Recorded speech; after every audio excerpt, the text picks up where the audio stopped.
안녕하세요. 체육쌤입니다. 유니폼의 역사와 축구 상식에 대해서 알아보도록 하겠습니다. 첫 번째로는 축구의 규칙 설립과 과정, 두 번째는 축구는 왜 11명인가, 그리고 세 번째는 유니폼의 역사, 유니폼의 발전 과정, 마지막으로 각 번호들의 대표 선수에 대해서 알아보는 시간을 갖도록 하겠습니다. 축구의 규칙 설립과 과정. 현대 축구의 기원은 19세기 영국에서 발전하였고, 영국도 처음에는 지역마다 규칙이 달랐고 규칙을 통일화하자는 의견들이 많아지고, 그로 인해 캠브리지 대학 중심으로 축구 규칙을 논의하기 시작합니다. 1846년에 시작된 논의는 1848년 캠브리지 룰이 생기게 되었고, 그 후 1863년에 더 FA, 즉 잉글랜드 축구협회가 설립이 되고, 이를 캠브리지 룰로 명문화해서 지금의 규정을 확립하게 됩니다. 정확하게 11명의 선수가 참여해야 된다는 룰은 FA 설립 16년 뒤인 1879년에 정확하게 명시가 됩니다. 왼편의 사진을 보면 맨 위 상단에 더 FA하고 맨 밑에는 150년, 115, 150 years, 150년 됐다라고 이제 명시가 되어 있는데, 150년을 잉글랜드 축구협회가 설립된 지 150년을 기념하는 엠블럼입니다. 잉글랜드 축구협회가 이제 150년 됐다는 엠블럼인데, 엠블럼 가운데 보면 이게 어떤 동물인 것 같아요? 네, 사자입니다. 네, 사자가 세 마리가 있는데, 잉글랜드 축구 국가대표 팀을 삼사자 군단이라고 부릅니다. 네, 어떻게 보면 별명인데, 삼사자 군단이라고, 이 엠블럼을 보고 삼사자 군단이라고 이렇게 별명을 짓게 되었다는 거. 그리고 다음으로 축구는 왜 11명인가?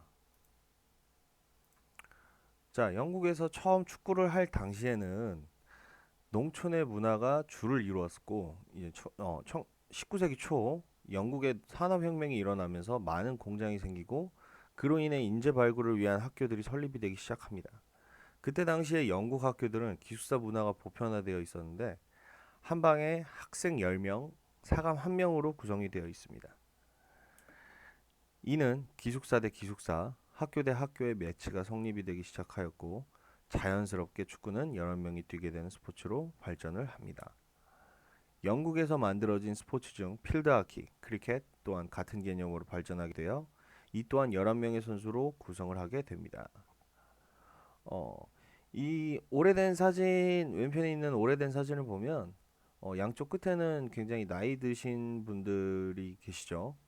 선생님이 봤을 때는 교장 선생님이라든지 교감 선생님 정도일 것 같습니다. 밑에 출전했던 사람들, 선수들의 이름이 명시가 기록이 되어 있는데, 어, 잘 이제 오래된 사진이다 보니까 깨져서 잘 안 보이는 점 이해 부탁드릴게요. 여기서 짚고 넘어가야 될 점은 학생 10명과 사감 1명이라고 명시가 되어 있는데, 어, 사감 1명이라는 표현은 뭐냐면 지금의 담임 선생님이라고 비유하는 게 맞을 것 같습니다. 네, 그렇게 해서 기숙사 대 기숙사, 예를 들어 우리 방 대 옆방, 지금의 학교로 따지면은 6학년 1반 대 6학년 2반 정도, 그렇게 알고 계시면 될 것 같아요.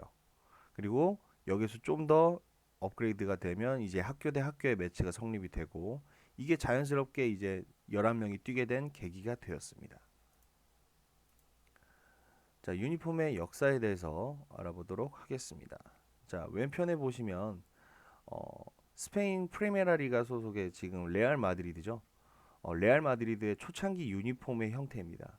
초창기 유니폼은 이제 원래는 이제 엠블럼조차도 없었는데, 이제 상품화라기보다는 이제 기념하기 위해서 이렇게 엠블럼을 박아두고 그때 당시에 유니폼이었다는 걸 알려주는 것 같습니다. 축구 유니폼은 대개 면 상의, 그리고 반바지, 무겁고 단단한 가죽신을 착용했던 초창기와 대조적으로 비약적으로 발전하였다. 20세기에 축구화는 경량화되고 부드러워졌고, 반바지는 길이가 짧아졌으며 유니폼 제작 기술이 진보하고 유니폼의 인쇄가 가능해지면서 유니폼은 합성 섬유로 화려하며 복잡한 형태로 발전했다. 대략 1970년대 말부터 스폰서십 계약을 맺은 회사명 혹은 해당 회사의 제품 광고를 유니폼에 달기 시작하였으며, 또한 대략 1990년대부터 전 세계적으로 팬들이 자신의 좋아하는 클럽의 복지 유니폼을 구매하고 문화가 형성되기 시작하면서 구단의 매출을 비약적으로 증가시켰다. 어, 정리를 좀 하자면 여기서 스폰서십 계약이라고 하는데, 축구 중계라든지 뭐 야구 중계를 자주 보는 친구들은 알고는 있겠지만, 유니폼의 가장 가슴에 이제 마킹이 되어 있는 회사들이 메인 스폰서십을 맺고 있는 회사들입니다. 뭐 예를 들어서 우리나라 같은 경우에는 뭐 삼성이라든지 뭐 LG, 뭐 기아, 이런 대기업들이 스폰서십 계약을 많이 맺고 있고요. 어, 뭐 나이키라든지 아디다스, 뭐 스포츠웨어 상품들을 주로 판매하는 그런 회사들 같은 경우에도 이제 스폰서십 계약이 되어 있죠. 뭐 오른 나이키 같은 경우에는 뭐 유니폼을 뭐 스폰서십 계약한다든지, 뭐 예를 들어서 뭐 1년에 뭐 너희한테 뭐 유니폼을 몇 벌 정도 지급을 하겠노라라고 계약을 맺는 경우도 있었고, 지금에야 뭐 대부분 돈으로서 스폰서십 계약을 맺는 회사들이 굉장히 많습니다. 뭐 또 이제 아우디나 뭐 그런 벤츠 회사들 같은 경우에는 선수들에게 뭐 차를 지급하면서 스폰서십 계약을 맺어서 광고를 통해 수익을 얻는 회사들도 굉장히 많고요. 그런 형태라고 알고 계시면 될 것 같습니다. 자, 유니폼의 발전 과정. 자, 등번호에 대한 이야기를 좀 해볼까 합니다. 등번호. 자, 왼편에 보시면 이게 리버풀, 잉글랜드 프리미어 리그에 소속되어 있는 리버풀 FC의 유니폼입니다. 골키퍼 유니폼이죠, 1번. 앞서 설명했다시피 스폰서십 계약을 맺은 회사들이 메인 스폰서십을 맺은 회사들이 가슴에 로고가 박혀 있다고 하는데, 이 유니폼을 보면 설명이 간단할 것 같아요. 칼스버그라는 회사가 이때 당시에 이 리버풀 FC를 후원했던 회사입니다. 자, 스포츠 경기에서 처음으로 등번호라는 개념이 생긴 건 1897년 호주에서 럭비를 하면서부터이다. 호주는 1911년 축구에서도 이를 도입하기에 이르는데, 남미에서는 1923년 아르헨티나 축구에서 등번호를 기재하기 시작하였고, 유럽 및 영국에서 또한 등번호가 필요하다 느끼게 되고, 1928년 아스날 대 첼시의 경기에서 처음으로 사용하게 됩니다. 등번호에 대한 필요성을 느끼게 된 영국은 1939년 잉글랜드 리그에 정식으로 도입하게 됩니다. 어, 여기서 포인트는 등번호가 생기게 된 계기가 정말 뭐 간단한 것, 굉장히 사소한 겁니다. 멀 간단한 걸로 따지면 이제 멀리에서 사람이 구분이 되지 않으니까 번호로서 사람을 구분하기 위해서 등번호를 만든 겁니다. 네.